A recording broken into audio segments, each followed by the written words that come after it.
Pemirsa, seorang pria warga negara asing malam tadi ditemukan tewas di apartemen di kawasan Kebayoran Baru, Jakarta Selatan. Belum diketahui penyebab pasti kematian korban, namun saat ditemukan korban dalam kondisi terjerat di bagian lehernya.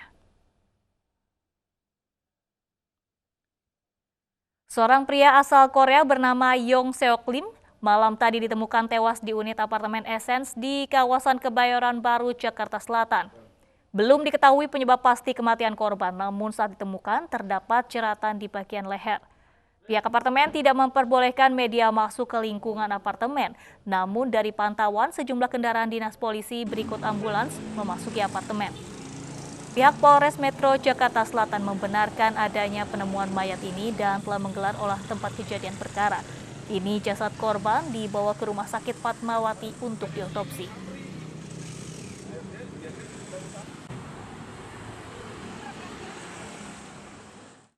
Pemirsa, kebakaran terjadi di sebuah gudang milik PLN di Kalideres, Jakarta Barat. 14 mobil pemadam kebakaran dikerahkan untuk menjinakkan api.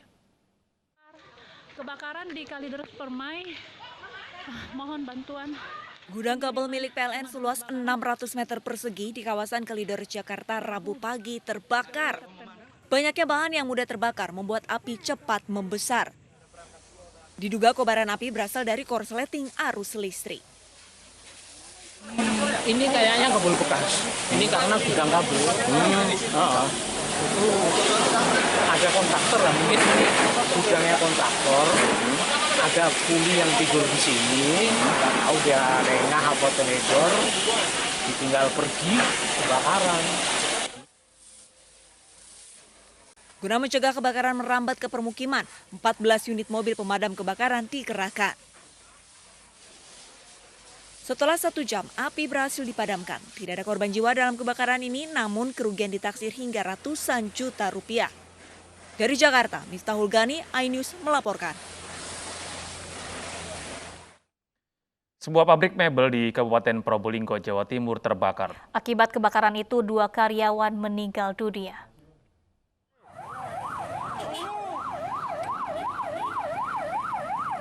Kebakaran terjadi di pabrik mebel PT Jawa Lili Furniture, Kabupaten Probolinggo, Jawa Timur, Rabu siang. 4 unit pemadam kebakaran dikerahkan. Lokasi kebakaran ditutup lantaran di dalam pabrik terdapat bahan mudah terbakar. Diduga api berasal dari kipas penyedot debu pabrik. 2 karyawan meninggal karena kebakaran ini. Berapa? Ada yang meninggal? Ada 2. Berapa? 2. Ini pabrik apa, Mas? Mebel. Mebel. Kan kejadian memang banyak yang produksi ya? Banyak. Ini kan bagian apa tadi? Proses. Proses. Api pertama dari mana? Dari blower. Oh, blower. Kini Reskrim Polres Probolinggo Kota masih mendalami penyebab kebakaran dan mengidentifikasi 2 korban tewas. Dari Probolinggo, Jawa Timur, Hana Purwadi, iNews melaporkan. Bentrokan warnai aksi tabur bunga kelompok Purnawirawan di Taman Makam Pahlawan Kalibata, Jakarta Selatan. Bentrokan terjadi setelah adanya penolakan dari mahasiswa yang menggelar unjuk rasa di depan TMP Kalibata.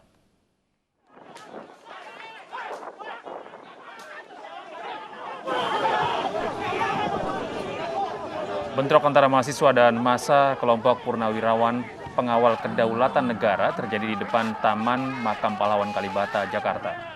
Peristiwa ini terjadi sebelum sejumlah purnawirawan dan beberapa ormas hendak menabur bunga di TMP. Diduga bentrok terjadi karena aksi tabur bunga tidak mendapat izin dari TNI Polri yang tengah berjaga beserta mahasiswa yang tengah menggelar aksi di depan TMP Kalibata. Aksi tabur bunga yang dilakukan kelompok purnawirawan dinilai melanggar protokol kesehatan penanganan COVID-19. Setelah bentrok dapat diredam, kelompok purnawirawan yang dipimpin Gatot Nurmantio melaksanakan tabur bunga dengan membatasi peserta sesuai protokol kesehatan.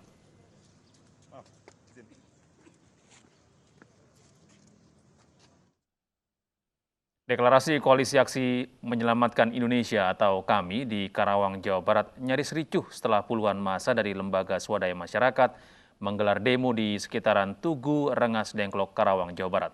Suasana dapat terkendali setelah personil TNI dan Polri melokalisir kedua kelompok.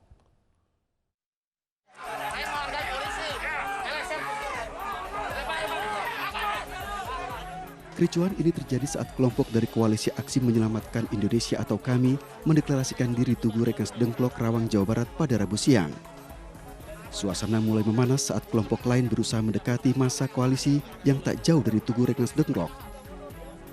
Aparat keamanan yang berada di lokasi berupaya menenangkan kedua kelompok agar tidak terjadi gesekan.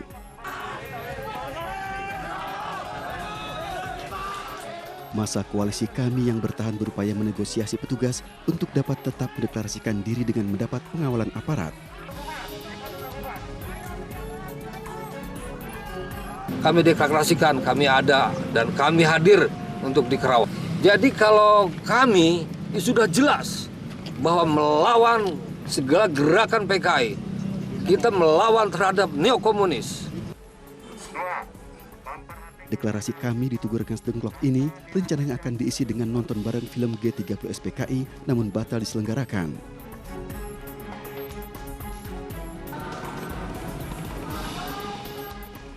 Sementara itu di daerah istimewa Yogyakarta, Koalisi Aksi Menyelamatkan Indonesia atau KAMI menggelar unjuk rasa di perempatan Tugu Yogyakarta. Dengan membentangkan spanduk, pengunjuk rasa menyatakan sikap mengajak semua pihak untuk menjaga persatuan dan kesatuan bangsa di tengah pandemi COVID.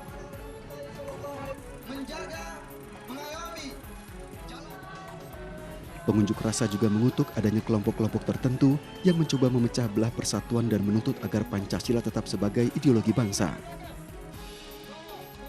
Dari Karawang, Jawa Barat dan Yogyakarta, tim liputan kontributor iNews melaporkan. Massa buruh menggelar unjuk rasa di depan gedung DPR RI Jakarta. Tujuan dari aksi tersebut yaitu menolak rancangan Undang-Undang Cipta Kerja Omnibus Law. Hari ini kita cukupkan sampai di sini. Massa yang tergabung dalam berbagai elemen konfederasi dan federasi buruh ini berunjuk rasa menolak rancangan Undang-Undang Cipta Kerja yang dinilai pembahasan Omnibus Law antara Panja Balik DPR RI bersama dengan pemerintah tidak sesuai harapan buruh. Selain itu, RUU Cipta Kerja Omnibus Law dianggap mencederai keadilan dan kesejahteraan bagi buruh di Indonesia. Intinya tolak Omnibus Law. Kita nggak mau Omnibus Law ini dibahas dan harus dicabut dari pembahasan. Sampai sekarang dibohongi. Sampai sekarang tidak dilakukan apa yang sudah disepakati oleh kawan-kawan serikat. Kami tim lapangan merasa kecewa berat kepada anggota DPR RI.